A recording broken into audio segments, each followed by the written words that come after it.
बांग्लादेश के नए प्रधानमंत्री तारिक रहमान ने शपथ ग्रहण करने और सत्ता संभालने के बाद देश के नाम पहला संबोधन दिया है।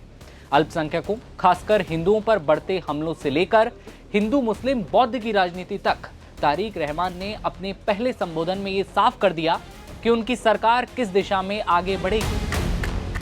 17 साल देश निकाला के बाद प्रधानमंत्री बनने तक और पीएम के तौर पर अपने पहले संबोधन में उन्होंने देश के सामने खड़ी चुनौतियों और अपनी सरकार की प्राथमिकताओं को भी बताया है।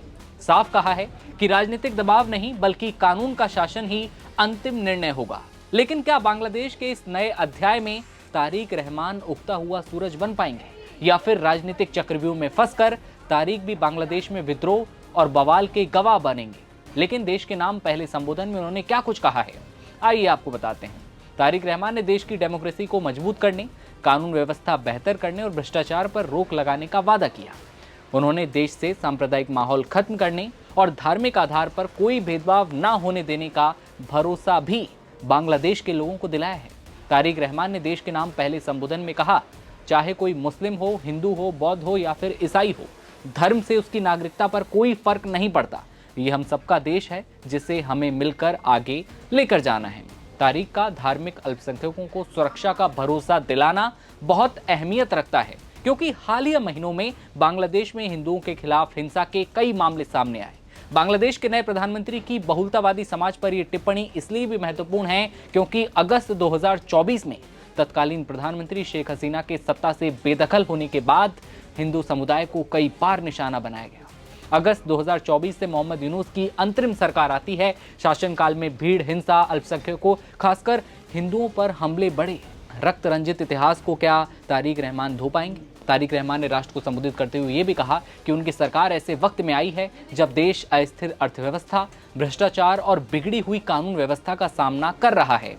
ऐसे में बीएनपी सरकार कानून व्यवस्था में सुधार और भ्रष्टाचार पर कंट्रोल कर रहे लोगों में शांति और सुरक्षा का भाव बहाल करने का काम करेगी। तारिक रहमान ने आगे कहा कि हमने जनता के अधिकारों को स्थापित करने की प्रतिबद्धता के साथ देश चलाने की जिम्मेदारी ली है। बीएनपी की सरकार इसके लिए पूरी तरह से प्रतिबद्ध है। तारिक रहमान ने रमजान शुरू होने की बधाई देते हुए व्यापारियों से इस पवित्र महीने में आम लोगों के लिए कीमतें जायज रखने की अपील की है। तारिक रहमान ने कहा कि आपने नई बनी सरकार को राज करने का मौका देने के लिए बीएनपी को वोट दिया हो या वोट ना दिया हो, ये चीजें चुनाव के साथ खत्म हो गई हैं। हमारी सरकार पर एक एक बांग्लादेशी जो लोग हैं उनका बराबर हक है। सरकार की ओर से किसी की राजनीतिक राय, धर्म और सोच के आधार पर भेदभाव नहीं किया जाएगा। तारिक रहमान ने अपनी स्पीच में कहा कि बीएनपी सरकार देश की सभी संवैधानिक, सरकारी और गैर सरकारी संस्था तय कानूनों और नियमों के हिसाब से काम करेगी। हम चाहते हैं कि हम अपनी आबादी को एक स्किल्ड वर्कफोर्स में बदल दें। इससे ये बड़ी आबादी हमारा ह्यूमन रिसोर्स बन जाएगी। ये देश को दुनिया में अलग अलग जगहों पर पहुंचा पाएगी। लेकिन तारिक रहमान के सामने जो चुनौतियां हैं वो भी उन्होंने साफ तौर पर प्रकट की। अल्पसंख्यकों और खासकर हिंदुओं को लेकर उन्होंने बात की। ये महत्वपूर्ण इसलिए भी हो जाता है कि क्योंकि जिस तरह के हाल हमने बीते सालों में देखे हैं, बीते महीनों में देखे हैं, वो अपने आप में चिंतनीय थे। तो क्या तारिक रहमान अब हिंदुओं में, खासकर अल्पसंख्यक जो लोग हैं वहाँ के, उनमें क्या भरोसा कायम कर पाएंगे?